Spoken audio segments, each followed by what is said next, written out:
Hi, my name's Phil Gardner and welcome to Fun with Boxes. Well, first there was Woof Days, then there was Cat Days, and then there was Dino Days, one of my favourites, and there was Dungeon Days. But now it's a new day, so it's a new days game, and this one is Space Days.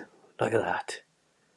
And Space Days is a very small card game where you will fill in your week with items to score the most points. And just like the other days games, it's nice, straightforward and super quick to play, but more importantly, fun to play too. With one of the days game boxes, you'll be able to play with 2 players and the games will only take 5 to 15 minutes. So it's a nice, quick, snappy game to play. And you can play with more players with another deck of cards. So if you had 2 copies of the game, you could play up to 4 players. And Space Days is designed by Gareth with artwork by Jennifer May Spooner. And the game is produced by Farplace Animal Rescue. So Farplace is an animal rescue charity where they help animals rejected elsewhere. And every game you buy will help Farplace with the wonderful work they do looking after all those poor animals. So not only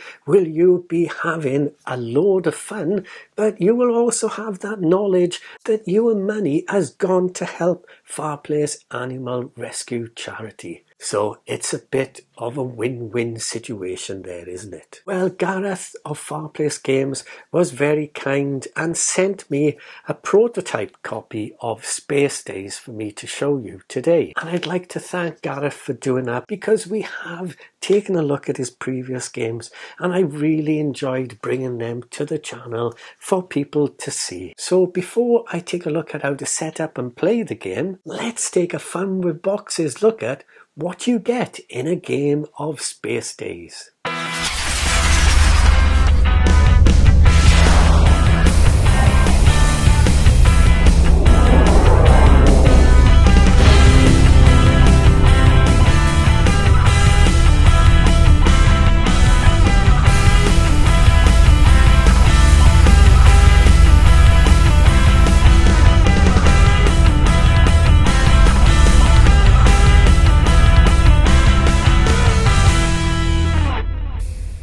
Space Days is a very simple game to learn to play, and indeed the rules come on just one of the playing cards. And to set up a game is very straightforward. All each player needs to do is to place out their day cards in a row in front of them. So I have my day cards set up here, and just as an example, here are my opponent's day cards opposite. So once you've set up all your cards for the week, then you would take all the remaining cards and give them a good old shuffle and then simply deal 5 cards to each player and place the deck close by in reach of all the players. And what we are looking to do is to play cards from our hand onto our weekdays, and if any player's week is full of cards, then the game ends and every player adds up all the scores on their face-up cards. And the higher score wins. And in the event of a tie, whoever has the most items on their board. And items such as spaceships must be placed on an empty space unless the top card says to play on top of another item. And top item means just the top card on a day. Let's take a look at an example. And these are the 5 starting cards in my hand. Randomly determine a first player, and then each player will take turns to perform their turn. And on your turn, you either play a card from your hand or you draw a card from the deck, and then it'd be the next player's turn. So let's take a look at playing a card. Well, if we have a look at this space elevator, this will be worth 3 points at the end of the game, and you simply follow what is written on the card. So I could play this Tuesday, Wednesday or Sunday on my own board, so on my own weekday cards. So, for example, I could play this on Tuesday.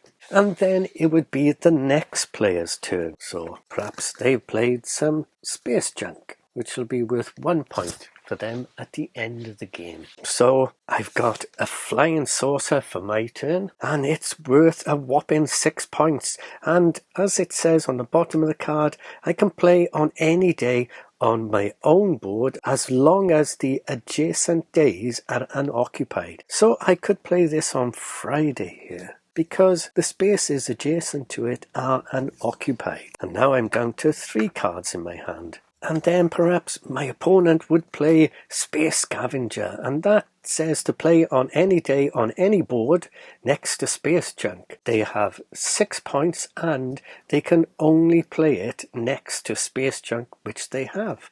So they could play that to there. And now on my next turn, I may want to perhaps draw a card to get some extra cards into my hand and to give me some more options. And so the game would progress until eventually one player has filled up all the days of their week.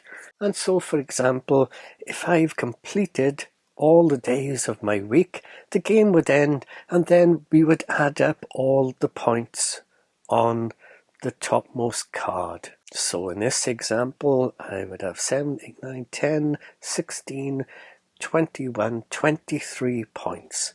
And then all other players would do the same. So my opponent would have 8, 9, 15, 17 points. So I would be the winner, of course, because I rigged it to be that way. Obviously, in a normal game, you would have to play to be the winner and not fix them like I just did. Okay, so that's how you play the game. It's all very straightforward. On your turn, you either play a card from your hand or you draw a card from the deck and add it to your hand. So let's take a little look at some of the cards to give you an idea of how the game could play out, because it's not going to just be a simple case of playing cards onto your side of the board. You are going to be wanting to interact with the other players and perhaps play cards to scupper their plans, playing them onto their side of the board. So, like I say, let's take a look at a few of the cards and what they do. Let's look at some basic cards. Here we have the Space Mine, which is worth 3 points, and we could play it on Thursday or Friday on our own board. Next one is Space Junk, which we can play on any day of any board. So we could play it onto our side of the board, but perhaps it would make more sense to play it onto the opponent's side of the board because it's only worth 1 point. And this is an evil cube, and you can play it on any day on any board again, but when you do, you remove adjacent items on both sides if they are occupied. So, for example, this card could be played against us, perhaps, and they could play it here on top of that card and then remove these 2 cards. Just as an example, we've seen the Flying Saucer. There's a solar probe there, and you play that on Monday on your own board. Here is a gaseous cloud, and you can play this on top of any item on any day. So somebody could perhaps play that on top of this card, reducing that to 0 points. So you can see how you can play cards to interact with and affect the other players, either to boost up your potential scores or to limit their scores. But there are not just these item cards that you are playing onto the weekdays. There are other cards as well that will allow you to manipulate the game in various ways. So we have the Time Warp because, well, why not? Let's do the Time Warp, is it? And if you play the Time Warp, you swap any item from an item on the same day on any other board. So, for example, we could swap these 2 items, swapping it from a Tuesday on one board to a Tuesday on the other board. Next, we have Hyperspace Web, and this allows us to swap any item on your board with an opponent's item on the same day, similar to the last card. But then they must choose another day to swap in the same way. So it's like it's a double swap, which is very interesting indeed. And next we have the Plant Killer, which you play on Tuesday, Wednesday, Saturday or Sunday on any board to totally block a day. And that would block the day completely, but also count as being an item on a day, so that the board would be classed as full and end the game if all the other days are occupied. Next we have a Teleport, which allows you to beam an item from any day on any board to the same day on your board as long as your day is empty. And then, a particularly nasty one this one is, a Space Pirate. Steal a random card from an opponent's hand into your hand. And then finally there is Wormhole, which allows you to remove all items from the same day of your choice on all boards. So as you can see, there are a variety of ways to manipulate the game to get you into that winning position.